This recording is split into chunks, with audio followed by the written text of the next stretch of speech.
I think really does focus on Vietnam because it's such a big part of our nation's history. I just remember, coming in, I can still see it.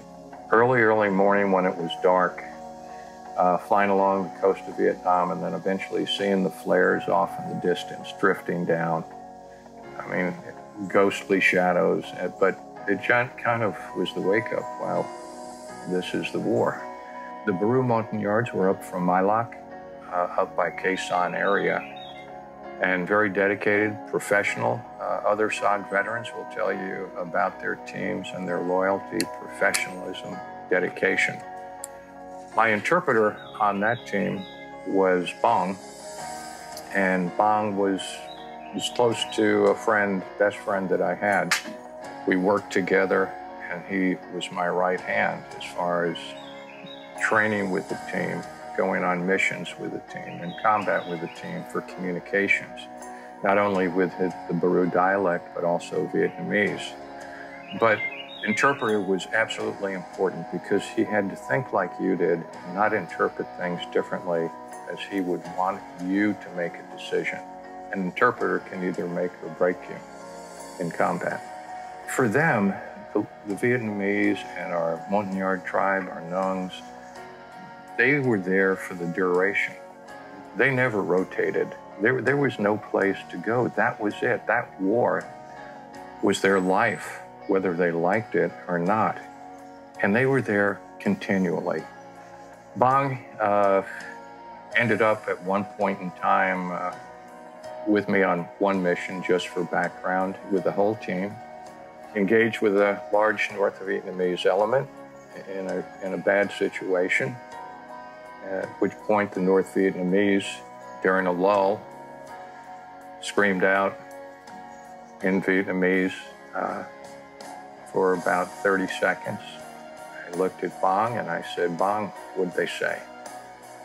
And he said, "All Montagnards can go free if we turn over you and other Americans."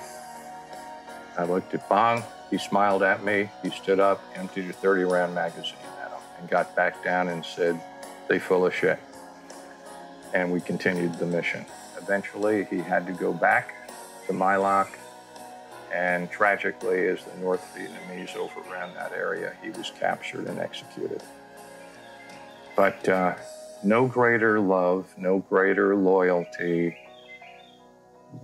anywhere than with our indigenous troops that we had. And I think any SOG veteran who ran recon will tell you that, whether they were Baro, Jarai, Sadang, Rade, Nung, Cambodian, Vietnamese teams, dedicated and loyal to the last drop of blood. I owe my life to them. There's no doubt about that. So we have a nation, an obligation. The biggest lesson learned is not knowing what the end state is, a realistic end state, but then also realize that no matter what our plan is, it is not going to survive the initial contact with the enemy. It's going to change, and therein lies the problem. There's no value in the what-ifing. It happened, it's sad, but you've got to realize how it ended and what can you do to help others who are living with this, living with experiences. I think veterans have to stick together to help each other, because sometimes something may trigger those memories. And I really think if it continues, that you've got to face it head on to address it and stick together with your fellow veterans. But in the end, you can't let it be that nightmare that keeps coming back and if it does, you've got to be able to talk to others about that, because you don't want to become yet the last casualty of that war.